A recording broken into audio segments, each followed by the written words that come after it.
नमस्कार मंडळी, Monika's corner मराठीमध्ये तुमचं स्वागत आहे. कितीही कैरीच्या रेसिपी केल्या, पदार्थ बनवले तरी जोपर्यंत आपण कैरीचं पन्हं बनवत नाहीत ना, तोपर्यंत आपल्याला उन्हाळा चालू झाला आहे किंवा उन्हाळ्याचं सार्थक झाल्यासारखं मला तरी वाटत नाही. कैरीचं पन्हं पिण्यात किंवा करण्यात एक वेगळीच मजा आहे. मस्त ताज्या ताज्या हिरव्यागार कैऱ्या आणलेल्या आहेत. स्वच्छ धुवून कैऱ्या घ्यायच्या. कैरीवरचा जो चीक आहे तो काढण्यासाठी थोडा वेळ कैऱ्या पाण्यात भिजवून ठेवायच्या. स्वच्छ धुवून घ्यायच्या आणि कुकरमध्ये थोडंसं पाणी घालून 2 ते 3 शिट्ट्या आपल्याला ह्या कच्च्या कैरीच्या काढून घ्यायच्या आहेत. कैरीचं पन्हं अगदी मस्त चटपटीत बनवायचं असेल ना, तर हा इन्स्टंट मसाला कैरीच्या पाण्यामध्ये तुम्ही नक्की करून घाला.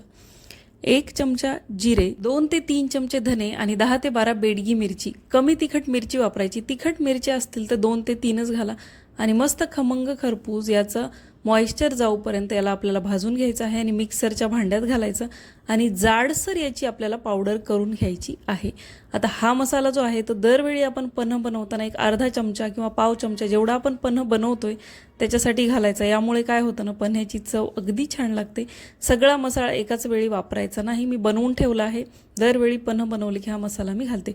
तुम्ही बघू शकता मी मस्त असं जाडसर टेक्स्चर त्याचं ठेवलं आहे. दरदरीत केलं आहे. खूप बारीक मऊसूद पावडर त्याची केलेली नाही.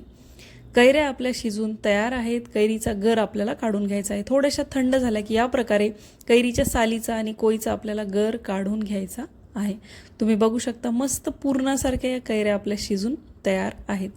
सोबतच कैरीचा सुद्धा गर काढून घ्यायचा आहे. खूप गोड कैऱ्या मी आंब्याचं पन्हं बनवण्यासाठी, कैरीचं पन्हं बनवण्यासाठी वापरत नाही, कारण गोड कैऱ्या असल्या की पन्ह्याला ती प्रॉपरवाली चव लागत नाही.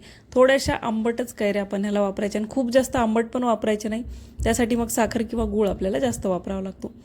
मस्त कैरीचा गर काढून तयार आहे. आता यामध्ये आपल्याला घालायचं आहे 1 चमचा काळं मीठ, सोबतच 1 चमचा साधं मीठ आणि 4 मोठे चमचे मी घातलेला आहे गूळ. गुळाची पावडर वापरलेली आहे.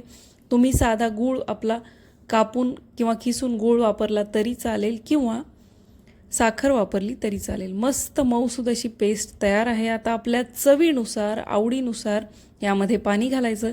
तयार केलेला 1 चमचा मसाला घालायचा आणि छानपैकी रवीनं घुसळून घ्यायचं.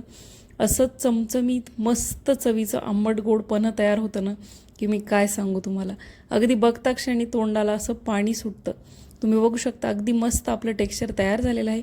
ही जी कच्च्या कैरीची आपण मिक्सरमध्ये पेस्ट फिरवून घेतली कैऱ्या शिजवून, ही तुम्ही पाणी न घालता अशाला अशी फ्रीजमध्ये 8 ते 10 दिवस स्टोअर करून सुद्धा ठेवू शकता. जेव्हा आपल्याला हवं आहे तेव्हा त्यामध्ये पाणी घालायचं आणि पन्हं तयार करायचं. थंडगार अशा बर्फाच्या वड्या घातल्या आहेत. मस्त असं पन्हं आपलं बनवून तयार आहे. तुम्ही बघू शकता. आणि तुम्हाला जर गोड आवडत नसेल तर गूळ नाही वापरला तरी काहीच हरकत नाही. मस्त काचेच्या ग्लासात थंडगार पन्हं सर्व करा आणि उन्हाळ्याचा आनंद घ्या. तुम्ही पन्हं या उन्हाळ्यात बनवलं का नाही हे मला कमेंट्स करून नक्की सांगा. लाईक, शेअर, सबस्क्राईब करा. मी भेटते पुढच्या व्हिडिओमध्ये. तोपर्यंत बाय.